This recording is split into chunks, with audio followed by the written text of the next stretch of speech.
for a while I had a sore throat, but I lost my voice. And I still feel like it's a struggle to talk now. So I'm going to keep it at an even keel here because I got a speaking engagement on Monday. And I have to do my radio show, 3 hours, so I have to be cool. I am so fortunate. I'm blessed. And I am not worthy of it at all. That's what's so amazing about it. I don't see where I deserve it at all. But I'm grateful. And it's a life that I never, if I knew as a kid, but I forgot that it existed. And it's amazing to me how God, my Father, give me insight and just really, really treat me well, and I don't deserve it. One of the reasons that most people don't look at themselves, they don't want to get to know themselves, because when they do look at themselves, they see that they're no good. And so what they do when they see that, they get depressed. They become suicidal.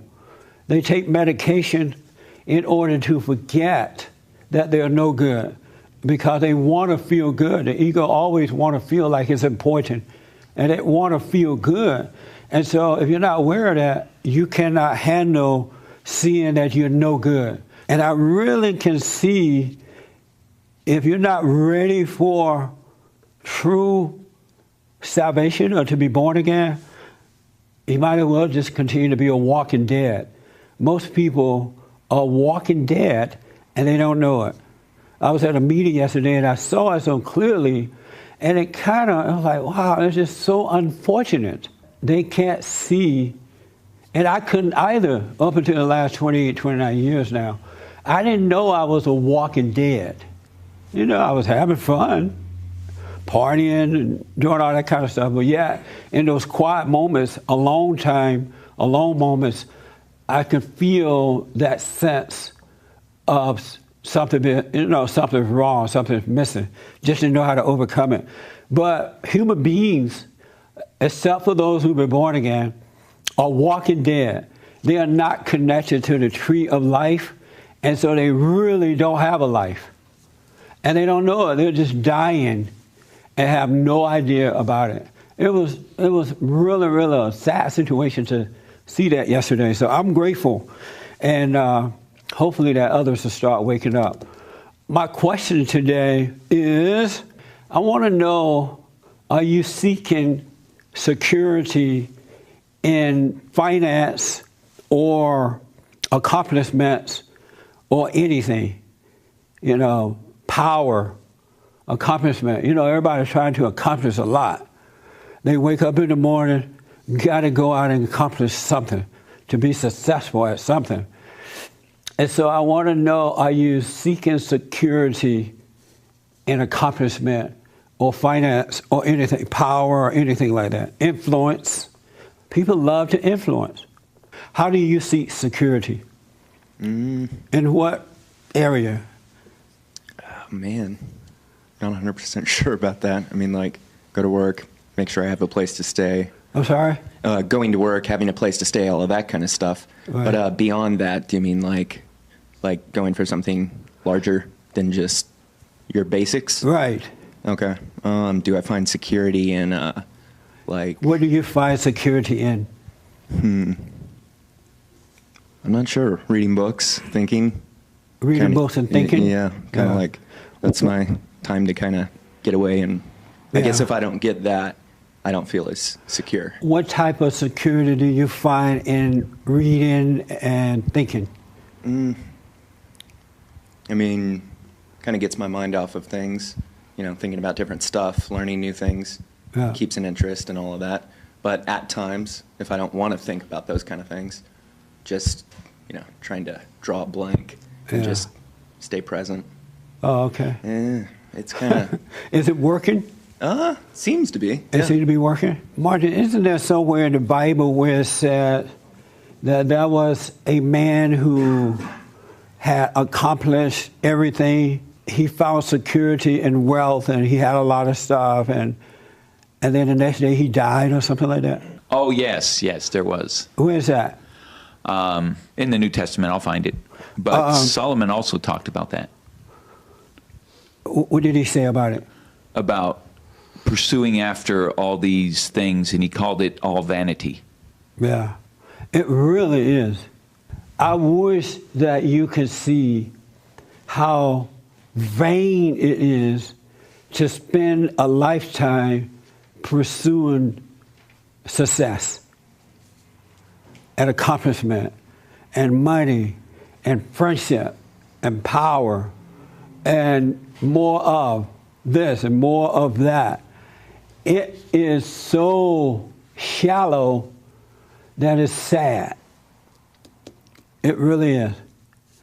And yet we have been taught, the world teach. I mean, that's why most people go to college, because they want to accomplish stuff. And your parents teach you from day one, you need to accomplish this. So be the best in school, be the best in college, be the best in business, be the best in that. And they traumatize you. And you don't know you're traumatized. You know something's wrong, but you don't know that you're traumatized, that you've been taken off course. Some of the worst people walking earth are those who are trying to accomplish something. This is Luke 12, 16, 21. Then he told them a parable. There was a rich man who, having had a good harvest from his land, thought to himself, "What am I to do? I have not enough room to store my crops." Then he said, "This is what I will do.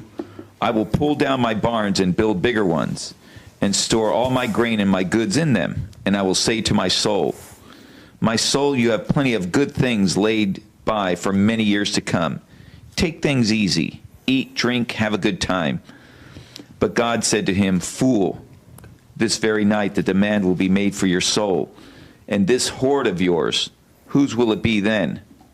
So it is when someone stores up treasure for himself instead of becoming rich in the sight of God." He had all this stuff, like most people try to do, or many people try to do today. You get all this stuff, and then your house catch on fire. Or someone steals it from you. Or you lose it, and you end up having nothing. Nothing.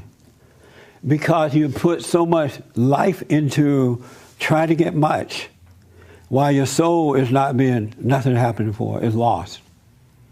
And I know the reason I wanted to talk about this, because I'm with this family yesterday, counseling with them. I was asked to come over. Very, very wealthy family. Everybody and their mama wealthy, right? And yet, they have sickness in the family. The husband and wife are not getting along in the family. The children are, and the kids are all adults, but they're all messed up. I mean, just angry and in bad relationships and just all messed up. They hate their mothers and they hate their father, hate their mother and their father, and yet they have all the money you can get, and they still, it's not enough. So I said to them, you guys have, to the parents, you have worked hard and you have accomplished all of this stuff. They have houses and things that they own. And I said, look at your family. Look at your life. Look at how you get along. They haven't learned a thing from it. They think it's something else other than what it really is. They think that the kids are just being disobedient or spoiled, or the husband don't like the wife because of this or that. They are so blind as to what is really happening. Yet they have all the material things, well educated. They have both the father and mother have every kind of degree that you can get. But the entire family is screwed up. The mother walked into the room, and because we were all gathered in the room, getting ready to have this meeting, and the mother walked in, and her 40-year-old son was there, right? He's 40-something years old. And the son and mother greeted each other with a kiss on the mouth, on the lips. And I'm looking at it, I was stunned. And it was like a real kiss on the mouth, to the point that the lips made that smacking noise. You know how when you kiss a woman, don't your lips go? Isn't that right, guys? You guys have kissed a woman at one point, right? It was like that. It was like a man and woman, boyfriend, girlfriend, husband and wife kiss. And then I'm looking at it, and the mother like looking at her son like, just getting life out of this. I'm like, this is sick. Absolutely sick. But everybody else thought it was fine except me. But that's how bad this family is. And yet they have every material thing that you can possibly want. And they're doing well. And a lot of folks are living like that. And they've been taught to live that way. As a matter of fact, most people, if they don't have all this stuff, they feel unworthy. They feel like they have failed in life. They feel that it's just never enough. And that's living a life of death. You're not connected to the tree of life. And you're dying, you're like the walking dead. So what I want to know, how many people understand what I'm talking about? I do think you need your minimum needs met, at least, you know. Like and, what? Food on a table, roof on top of your head. But I do understand that just spending your whole life and energy just chasing it to increase what you have, it is a waste in the sense that you're eventually going to get old and die. And besides that, just committing to something that materially, like you mentioned, you can lose at any time, you know? Yeah. So and especially living your life of killing yourself to gain it, that part, killing yourself, is definitely not worth it. Yeah. Why do you do it? I personally don't feel that way. But I think it seems like it's a disease that's spread around, and it's the way of the world. Why do you not do it? Why is it that you don't feel that way? The freedom from it, it's better than to be like others who are competing against each other, being jealous of each other. It's better to be free from it, in a sense that I don't compare myself to the next man. Whatever I have, I'm happy with it. And that part of, you know, living your life, you know, like killing yourself, you know, stressing out, gaining more, not losing. So you don't try to accomplish anything? I don't kill myself over it, but when opportunity is there that I can accomplish it, I will move toward it, but I won't lose sleep over it. Or do you find security in accomplishing things? I do feel that the more money you have, the more secure you will feel. And so do you try to make a lot of money so you can feel secure? I feel like I feel it's needed for security. The feeling of security, it could be false. I do understand I could be wrong, but you might not be wrong. So don't worry about what I'm saying. I will. So you do try to have a lot of money to feel secure. I think that if I have more, I would feel more secure. Right. And the more you get, do you feel more secure? Well, right now, I'm at the point where I don't get much, so I wouldn't know. But so right now you don't get much money, so you feel very insecure. You can say that. Is that true? Yeah. You feel insecure because you don't have money? Yes. What does that feeling feel like? There's stress in it. I'm sorry? There is a stress in it. Yeah.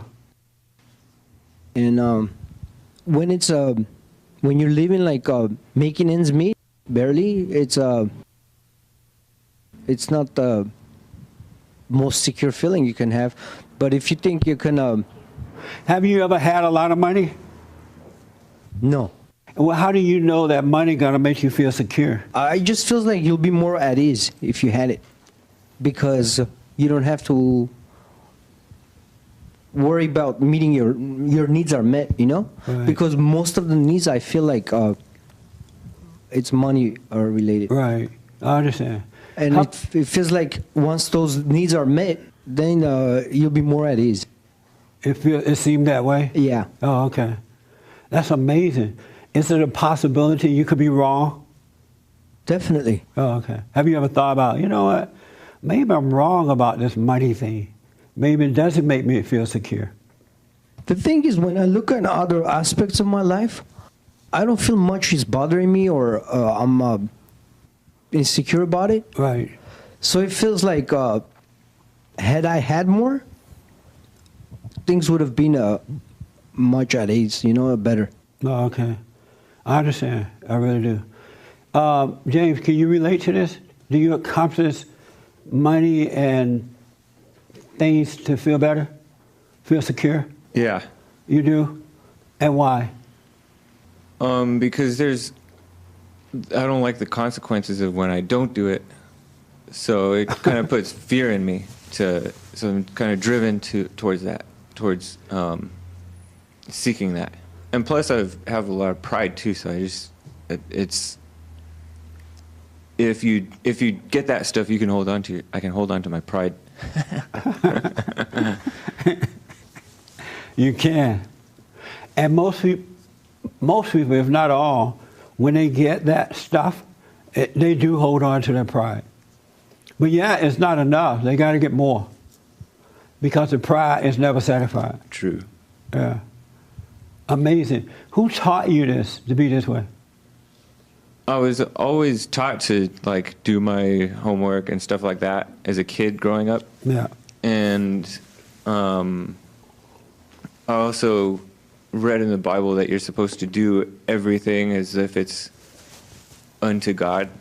And so I put my pride into that as though that's what I was doing. Doing it unto God? I was kind of imagining that I was doing that. Yeah, when I was, because most people, I think the whole world teaches you to try your hardest. Yeah, it does. Yeah. Started with your parents. Yeah. Yeah. So yeah. Absolutely. How about you? Do you seek security in accomplishment or finance or anything? I have, yeah. You have? Do you still do it? I've definitely seen myself doing that with sometimes with friends, people, just kind of what you were saying earlier, like almost like accumulating friends. Yeah. And in terms of monetary wealth, I've definitely done a lot of things to be hyper-focused on making money. How did you become that way? Where accomplishment and finance was your security, something you need to be going after? I don't know. I mean, I feel like I grew up in an environment where I saw a lot of people that were succeeding in that sense. So I feel like, you know, I probably looked around and saw people making a lot of money and felt like that was something that I needed to do as well. Yeah. And have you noticed that it does not bring security? Yeah, I have noticed that, yeah. And so why do you continue to do it if you notice that? You know what? I made a bucket load of money. I got a bucket load of friends, and I've done a bucket load of things, but I'm still not secure. Why keep seeking it, doing it, if you know it's not working? And I want to know that from other people too, but I'm just wondering, what is the motive? Why not stop when you see that it's not working? Well, I mean, for me, it's, you know, you get in deep on the stuff. Yeah. And, you know, you might see it intellectually, and you might have moments of, you know, a very sort of, very brief sort of capture moment where you say, wow, that's, you know, kind of too much, you know, getting into it too much. But it sort of feeds itself, and, you know, there's a tremendous engine around it, you know, that continues its, you know, locomotion. So it's sometimes hard to say, yeah, I just saw it entirely and I let go and I'm done and I'm not going to be that way anymore. You know, I think that, you know, I've been fortunate on the business front to been able to understand this more. And, you know, what's happened is my whole kind of law career transformed. And, you know, I actually do it for the right reasons. And I'm not motivated by money. It doesn't mean I'm not making a lot of money. I actually am making more money now. And so on one level, I have been blessed to be able to see that.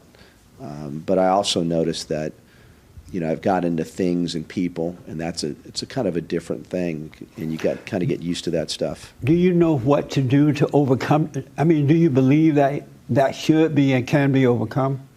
Yeah, I do believe you can overcome it. And I think that the way to overcome it is to be honest about it to yourself and to have the opportunity to see it without judging it so that you can understand what's really motivating you to do these things and to continue its being perpetrated. So you believe that that's how you can overcome it? Or you can see that that's how you overcome it? Well, you asked me if I believe I can. I said, do I believe somebody can? Yeah, you can believe you can overcome it. I believe it can be overcome. And then that's the way you overcome it, the way you just said? Right, through having conversations like this, being honest about it, and just seeing it. Do you want to overcome it? Yeah, I mean, I've overcome a lot as it relates to this particular topic, so I believe strongly that I do. You know, it's not that I've been able to overcome stuff like what I'm talking about, but I've been able to overcome certain things. But you have not been able to overcome this. If you know the way to overcome it, and you believe it, you can overcome it, why not take that way and overcome it? It's just not. I haven't thought a lot about. With my career, I've actually have overcome it. So, but in terms of like friends and kind of what I would call things, like I just haven't looked at it, quite frankly, in any deep way. And this is making me think about it more today, but I just haven't looked at it.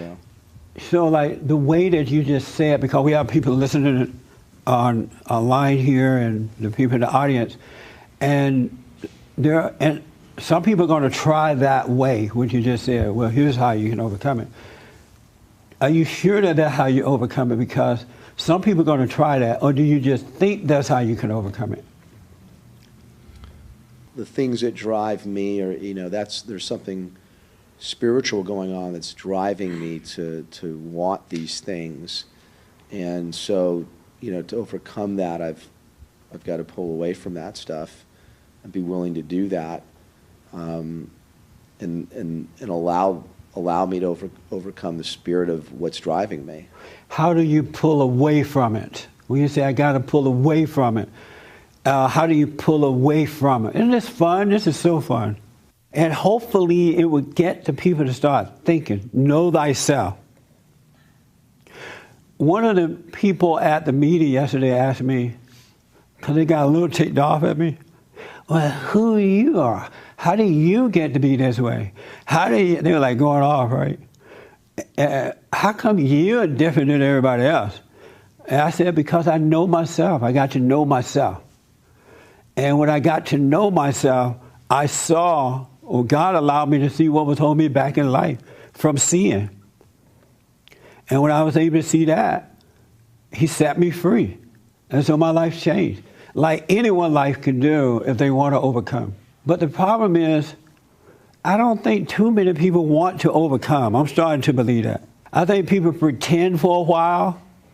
Because I've seen just in this church alone, I see folks come here and they get it. Oh, I got it. And then you don't see them anymore.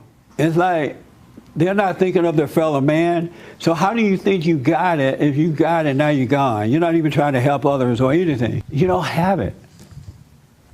Because once you get it, it's not yours to keep at all. Because the more you give it away, the more you get. You know, it's like life.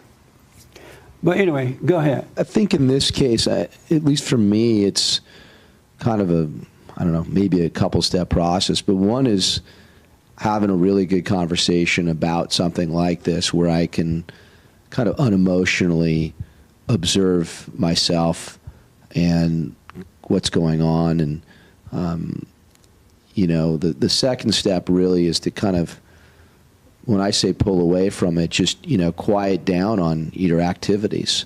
I mean, if your issue is friends, then, don't see as many friends and see what's going on with your spirit, when you do that.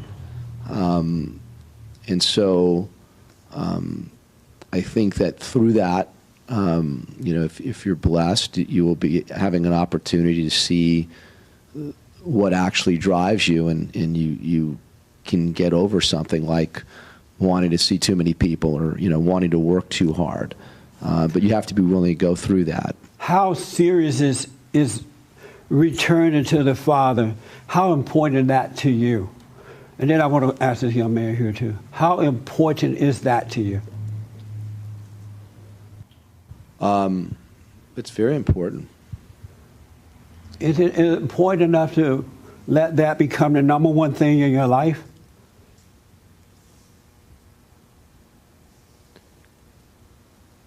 Yeah, I mean, I feel like, it's the only thing that's important is that. Then why aren't you doing it? Who said I'm not doing it? Are you doing that? Yeah, I mean, that's why I'm here. Returning to the Father is the number one thing in your life. It's the only thing. The only important thing in your life. Right.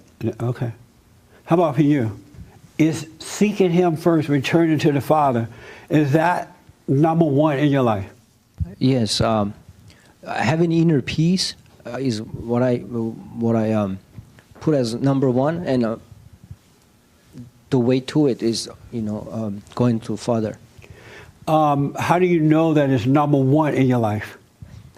Because and the reason I'm emphasizing on this because it has to be that's the rule, that's the law. Seek first the kingdom of God, His right way, and all shall be added unto you. It's the rule. So you can't do it secondly and think that, you can't put it in second place and think it's going to work. So that's why I'm asking. Go ahead. I mean, yeah, I do think once you have that, everything else is not going to seem important, and you're not going to be moved by. So are you seeking that first? Yeah, it's a priority. I think I would want that before anything else I would want. And what are you doing? But I don't know if I'm trying hard enough or I'm sacrificing hard enough. I would sometimes, temptation would be there, and then I might put it aside. Okay, I understand. It's right now my voice, I can't go up or down, so I may seem mean. Do I seem mean right now? No, I've been here. I've been here enough times to know better, So. Okay, right. That's good. Did you have your hand? Oh, okay. You ask a good question when you ask, do we really want it, to make it number one in our life? Right. And I think, I know that it's not been number one. I wanted it to be. I kind of pretended like I wanted it to be, and all that kind of stuff. I see the value of it, in other, but I don't really want to put it aside. When little things come up, I'll give into a thought. In other words, instead of like every thought into captivity, right? I'll oh, you know what? This is kind of important, so I'll go with the thought. And then it's not proof that I'm really, it's proof that I'm not really dedicated to it completely. Oh, good. I have, thank God, because I didn't make myself this way. Even as a kid, I've always wanted to know, what is it like to live on earth? I didn't want to wait till I die or died. Because most people say, oh, don't worry about it. You'll get it when you get to heaven. How do you know you're going to heaven, first of all? But I wanted to know, what is it like to be on earth and live as a son of God. And to me, that's always been the most important thing in my life. It was just there, even when I was growing up, you know. And I have to tell you, now that I have a taste of it, it is amazing. It is mind-blowing. It's nothing like what I thought it would be like. You can't even think what it would be like, what it would be, because your mind is of your father, the devil, and he's going to deceive you in everything that you think. So whatever you think, it's not like that. You really have to live it. You have to discover it. It's like you going back home to the Father. You're going back to being a kid, and now you can trust Him, and you're just a peaceful person, knowing that your Father's with you, and things are just pretty cool. You talk a lot about we don't know God, we just know of God because we read the Bible. I think the same is true. I just had a thought, you know, while sitting here, that I know about myself, but I don't really know myself. That's right. And when you get to know yourself, you are no good. There's no good in you. Just don't take a pill when you find out you're no good. It's okay not to be any good. You know, I really struggle with that when I see different times of how really no good I am. I mean, that really rocks my world. Why is it a struggle? Because I'm not happy seeing it. You know, it's devastating. Well, then you're never going to get over it then, because it's your ego that's causing you not to want to see the ego, and the ego is no good. Right. So you're never going to get over it. It's going to be like Raymond. It's a serious catch-22. You know, you think you want to see yourself, you think you want to know yourself, and it's really just not true. And I believe that's what the problem is. Yeah. Most people say, they hear you say, "Oh, get to know yourself," right? And they say, "Oh, that's so cute. I'm going to get to know myself." And the next time you see them, they're getting to know themselves. But nothing is happening because they are not accepting what they see. They make a decision about it. If they see they're no good, they judge it. I'm no good. I'll never be any good, rather than just seeing it and having no opinion about it. I want to look good. I want to strut. I want to, you know, whether it's in wisdom. Like, say, if I start to say something, I'll be like just sitting back inside myself going, wow, you look really good doing that. Yeah. You know, and it's just all about looking good. So you suffer. Yeah. And die. I have suffered, and I almost died. Yeah. So it kind of helped to make me want to focus a little bit more on I'm telling you, it's unfortunate that Christ came and put everything back in order, and all that is required of us is to live. That's all that's required. And the average person or average people are not doing that. That's amazing, not living. I was talking to some family members some time ago, in recent time, and they were saying that the white people hate Barack Obama. They said they were telling me that white people are racist against him. I said, well, it was the white people who put him in office. If white folks had not voted for him, he would have never become president. But they still racist. They wouldn't let him do anything that he wanted to do. I'm like, have you looked around lately? Where you been? But and these were Christians, church going, Bible toting, tongue talking, Monday through Friday, church going folks. And I said to them, first of all, there's no such thing as racism. It doesn't exist. It's a lie that's been made up. And they hit the ceiling. And so I said, okay.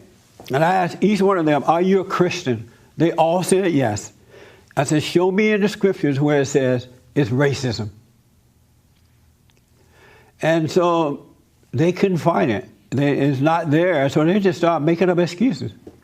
Well, it's racism anyway. We were enslaved because of racism. I said, well, white people enslaved white people. Was that because of racism? And they lied and said yes. They would not accept reality. There's no such thing.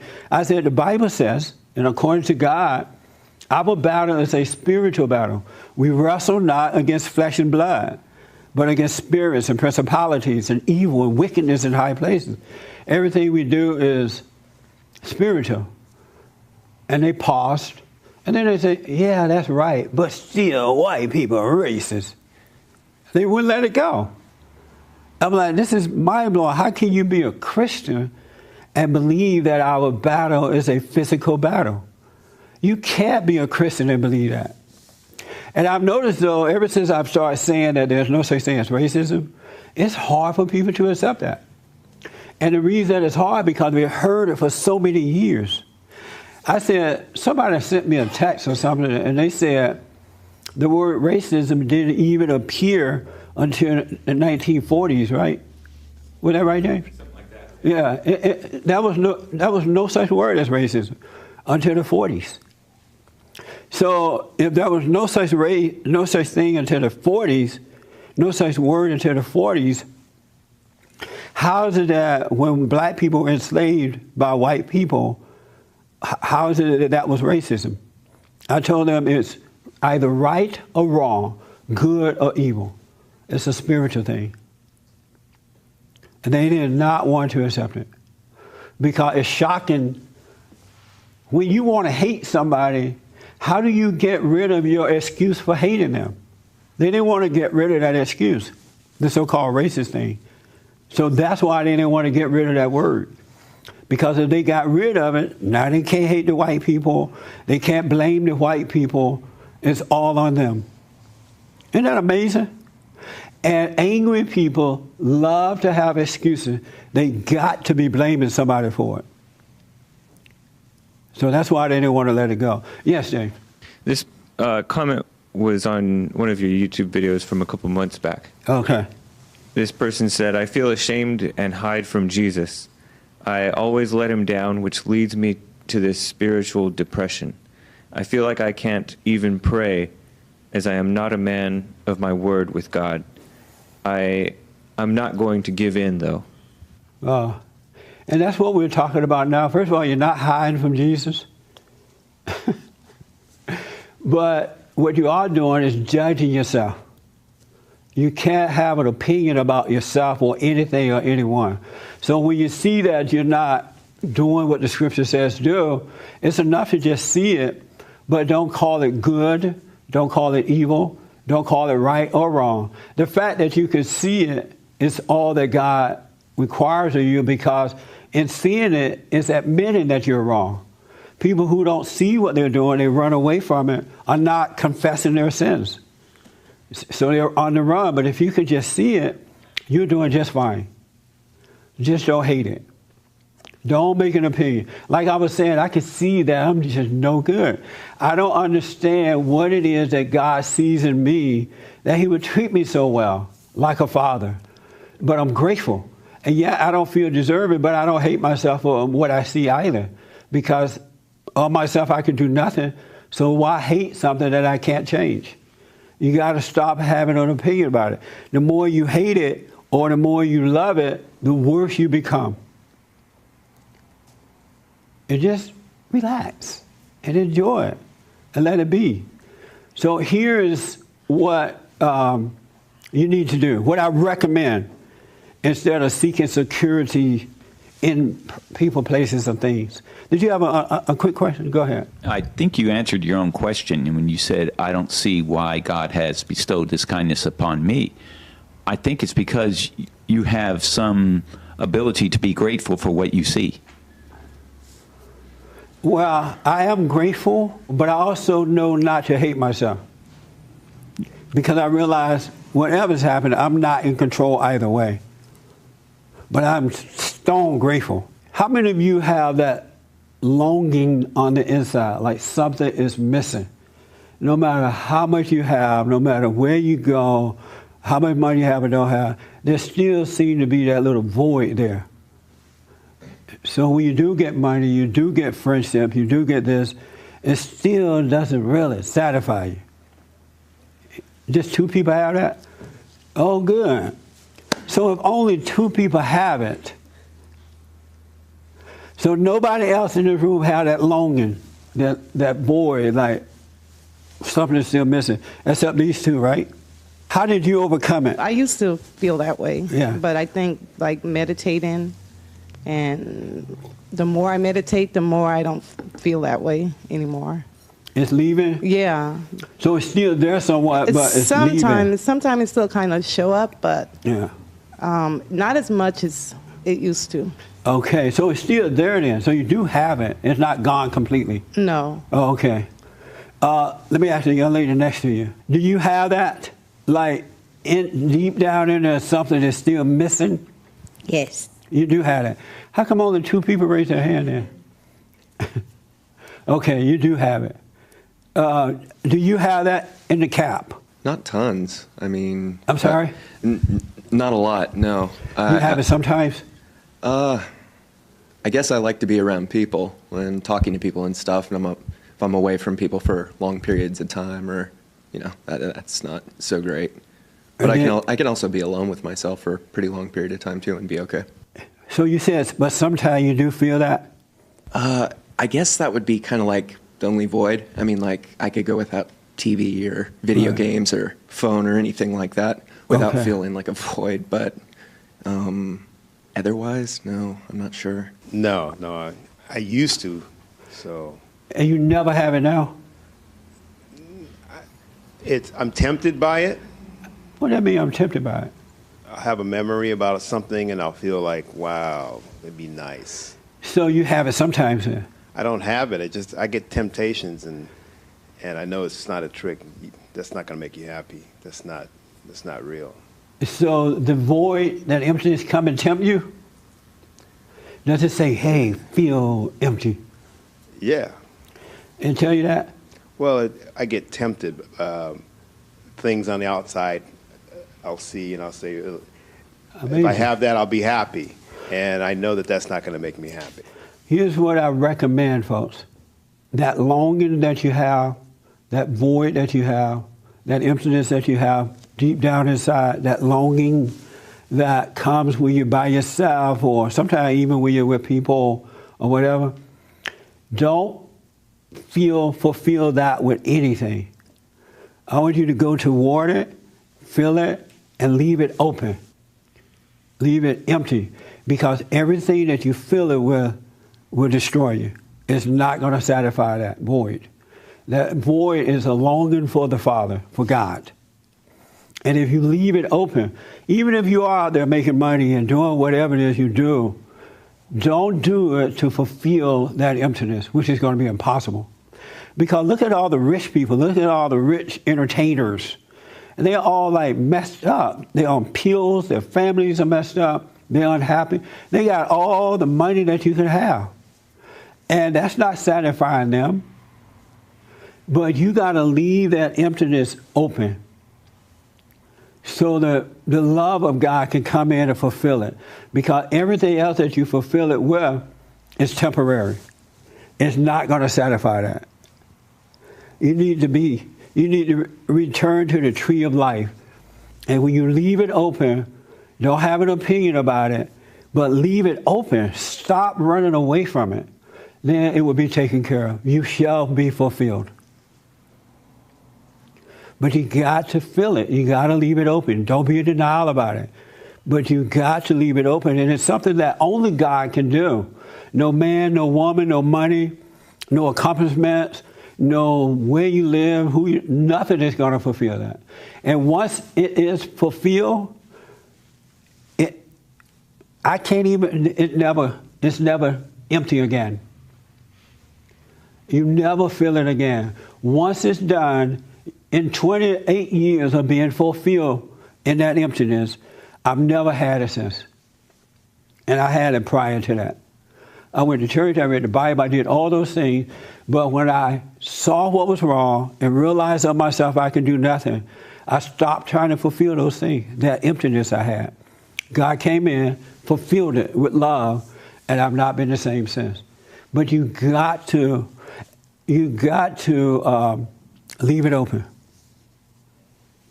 You got to leave that wide open. Don't deceive yourself because you're not connected to the Father. Anything else that fulfills that is your connection. And that can disappear at any time. Your house can burn down. You can go bankrupt. You can lose all your little so-called friends. Everything can change just like that. And now you want to jump off the bridge. But once he comes in and fulfill that, it's done. Then you can live. Then you have a truckload of fun. Nothing's that important to you. And all your needs are met. You can take it or leave it. And it just, you start to live because now you've connected or reconnected to the tree of life. You're the branch and he's the tree.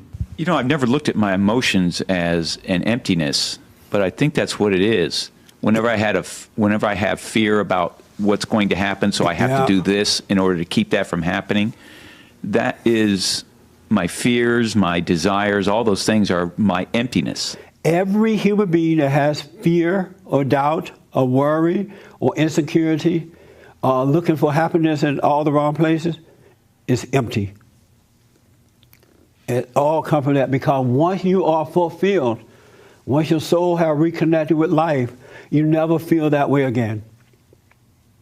Never. No matter if you're with someone or by yourself or whatever people say about you or don't say about you, you never ever feel that way again because you have been fulfilled with the identity and the love of your Creator. And that's why Christ came, to bring peace, to bring life, to make a way for us to return to the Father. And it's really simple, but you got to let go so it can happen. And don't, for those out there especially, don't pretend like you know something you don't know. Don't quote the scriptures just to look good, because you're only deceiving yourself. Because you got to live with you. Now, and so when you're out with your little friends, quote the scriptures, you may impress them, but as soon as you get in your car to go home or you by yourself, reality sets in. So why fool yourself? And I see that a lot. Stop fooling yourself and stop trying to impress others. You want to become the light of the world. You're not going to become that way trying to, by pretending that you have something you don't have. And repeating what you heard. It's so dumb. It just hit me. It's so dumb to do that. It's another trick of the devil. Because if you knew, just think about it, then I'm done.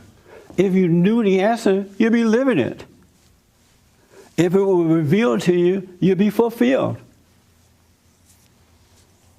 And you can't know the truth and not be fulfilled. And when you get a chance, I want you to read John 4:12 and Corinthians 14:25. It's all in there.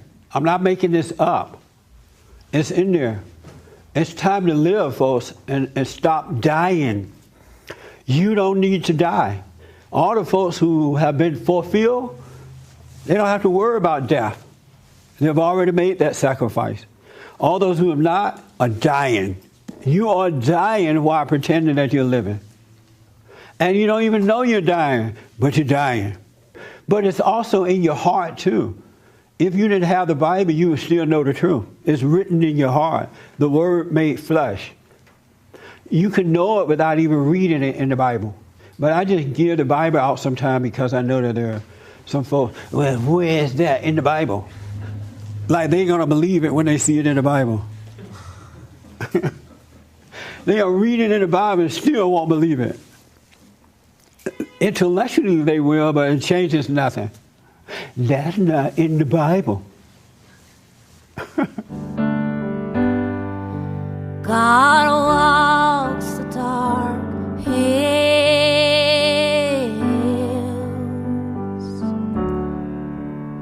'cause he loves you.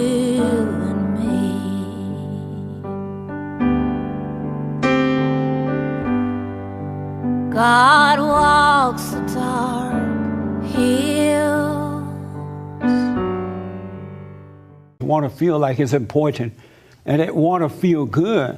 And so if you're not aware of that, you cannot handle seeing that you're no good. And I really can see if you're not ready for true salvation or to be born again, you might as well just continue to be a walking dead. Most people are walking dead and they don't know it. I was at a meeting yesterday and I saw it so clearly, and I was like, wow, it's just so unfortunate.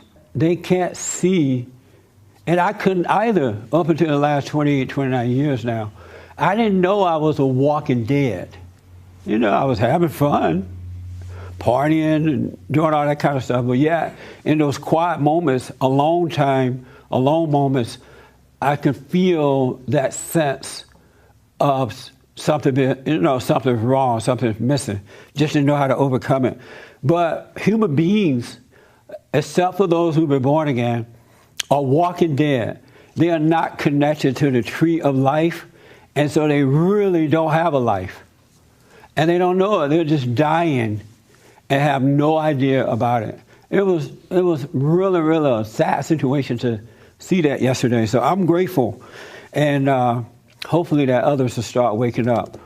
My question today is, I want to know, are you seeking security in finance or traumatized, that you've been taken off course?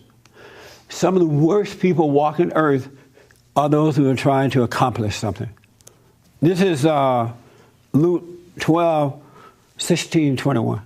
Then he told them a parable. There was a rich man who, having had a good harvest from his land, thought to himself, "What am I to do? I have not enough room to store my crops." Then he said, "This is what I will do.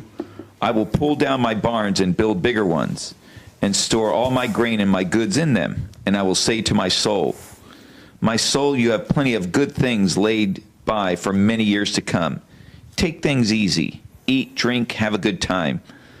But God said to him, 'Fool, this very night the demand will be made for your soul. And this hoard of yours, whose will it be then?' So it is when someone stores up treasure for himself instead of becoming rich in the sight of God." He had all this stuff, like most people try to do, or many people try to do today. You get all this stuff, and then your house catch on fire. Or someone steals it from you. Or you lose it, and you end up having nothing. Nothing. Because you put so much life into trying to get much, while your soul is nothing happening for it, is lost. And I know the reason I wanted to talk about this because I'm with this family yesterday working. Seems to be. It seems to be working. Martin, isn't there somewhere in the Bible where it said that there was a man who had accomplished everything? He found security and wealth, and he had a lot of stuff, and then the next day he died or something like that? Oh, yes, there was. Where is that? In the New Testament, I'll find it. But Solomon also talked about that.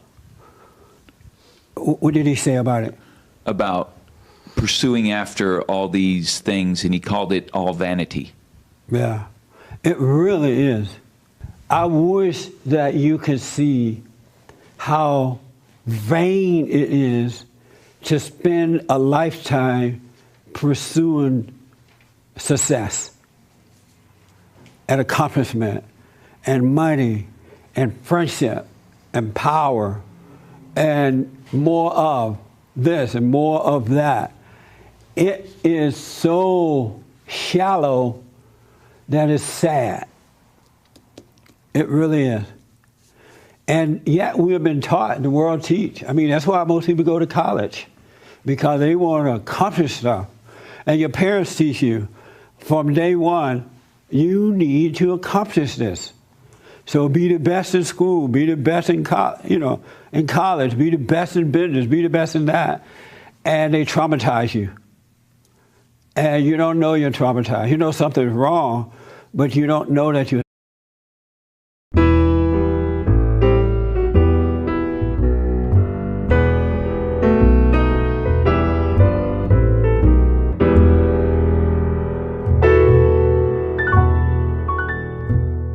For a while, I had a sore throat, but I lost my voice, and I still feel like it's a struggle to talk now. So I'm gonna keep it at an even keel here because I got a speaking engagement on Monday, and I have to do my radio show 3 hours. So I have to be cool. I am so fortunate. I'm blessed, and I am not worthy of it at all. That's what's so amazing about it. I don't see where I deserve it at all, but I'm grateful. And it's a life that I never, if I knew as a kid, but I forgot that it existed. And it's amazing to me how God, my Father, give me insight and just really, really treat me well, and I don't deserve it. One of the reasons that most people don't look at themselves, they don't want to get to know themselves, because when they do look at themselves, they see that they're no good. And so what they do when they see that, they get depressed. They become suicidal. They take medication in order to forget that they're no good, because they want to feel good. The ego always accomplishments or anything, power, accomplishment. Everybody's trying to accomplish a lot. They wake up in the morning, got to go out and accomplish something to be successful at something. And so I want to know, are you seeking security in accomplishment or finance or anything, power or anything like that? Influence. People love to influence. How do you seek security? In what area? Oh, man, not 100% sure about that. I mean, like, go to work, make sure I have a place to stay. I'm sorry? Going to work, having a place to stay, all of that kind of stuff. Right. But beyond that, do you mean like going for something larger than just your basics? Right. Okay. Do I find security in What do you find security in? I'm not sure. Reading books, thinking. Reading books and thinking? Yeah, kind of like that's my time to kind of get away. And I guess if I don't get that, I don't feel as secure. What type of security do you find in reading and thinking? I mean, kind of gets my mind off of things, thinking about different stuff, learning new things, keeps an interest and all of that. But at times, if I don't want to think about those kind of things, just, trying to draw a blank and just stay present. Oh, okay. It's kind of...